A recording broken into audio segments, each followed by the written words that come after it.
guys. Today we're reading the true story of the Three Little Pigs. As told to you, so the author is John, I have no idea how to say his last name, Sieska, and illustrated by Lane Smith. Alright, let's do this. Everybody knows the story of the Three Little Pigs. Or at least they think they do. But I'll tell you but I'll let you in on a little secret. Nobody knows the real story because nobody has ever heard my side of the story. I'm the wolf, Alexander T. Wolf. You can call me Al. I don't know how this whole big bad wolf thing got started, but it's all wrong. Maybe it's because of our diet. Hey, it's not my fault wolves eat cute little animals like bunnies, sheep, and pigs. That's just the way we are. If cheeseburgers were cute, folks would probably think you were big, bad, and too. But like I was saying, the whole big bad wolf thing is all wrong. The real story is about a sneeze and a cup of sugar. This is the real story. Way back in once upon a time, I was making a birthday cake for my dear old granny. I had a terrible sneezing cold, and I ran out of sugar.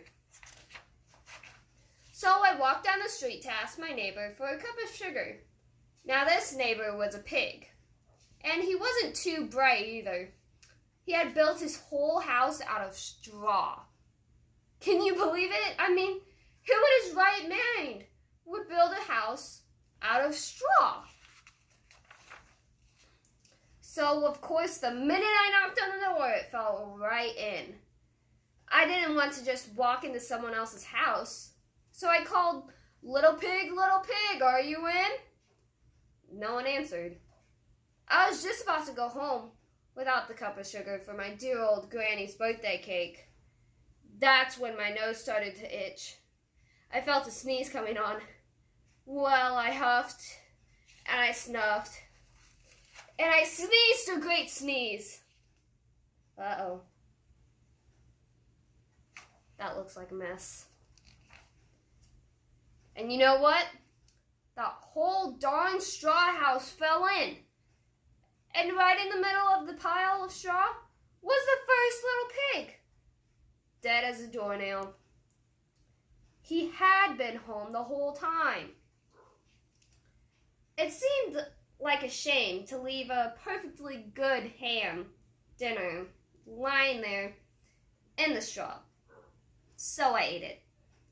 Think of it as a big cheeseburger just lying there. Would you eat a cheeseburger lying on the floor? I wouldn't. I was feeling a little bit better, but I still didn't have my cup of sugar. So I went to the next neighbor's house. This neighbor was the first little pig's brother. He was a little bit smarter, but not much. He had built his house out of sticks. I rang the doorbell on the stick house. Nobody answered. I called, Mr. Pig, are you in? He yelled back, go away, wolf, you can't come in. I'm shaving little hairs on my chinny chin.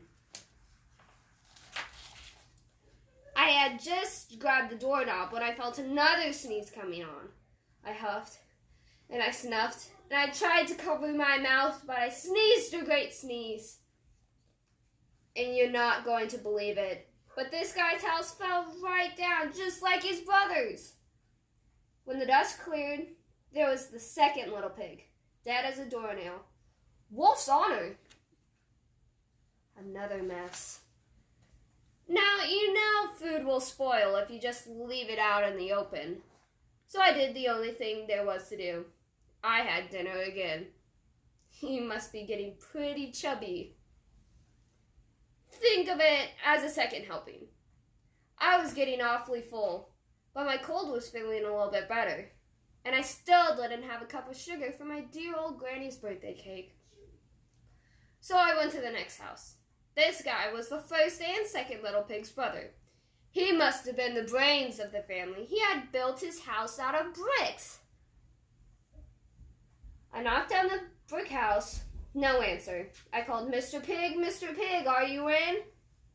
And do you know what that rude little porker answered? Get out of here, wolf. Don't bother me again. Well, that's not nice.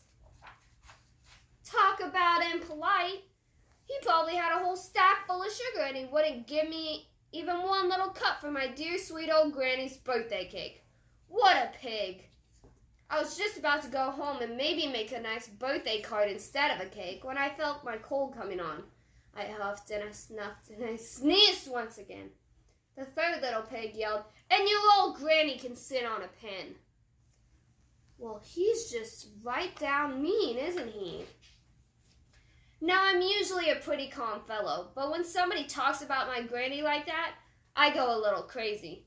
When the cops drove up, of course I was trying to break down this pig's door, and the whole time I was huffing and puffing and sneezing and making a real scene. Would you get mad if somebody said that about your grandma? I would. I love my grandmas. The rest, as they say, is history. The news reporters found out about the 2 pigs I had for dinner. They figured a sick guy going to borrow a cup of sugar didn't sound very exciting. So they jazzed up the whole story with all of that huff and puff and blow your house down. And they made me the big bad wolf. That's it. The real story. I was framed. But maybe you could loan me a cup of sugar. Thanks, guys, for listening.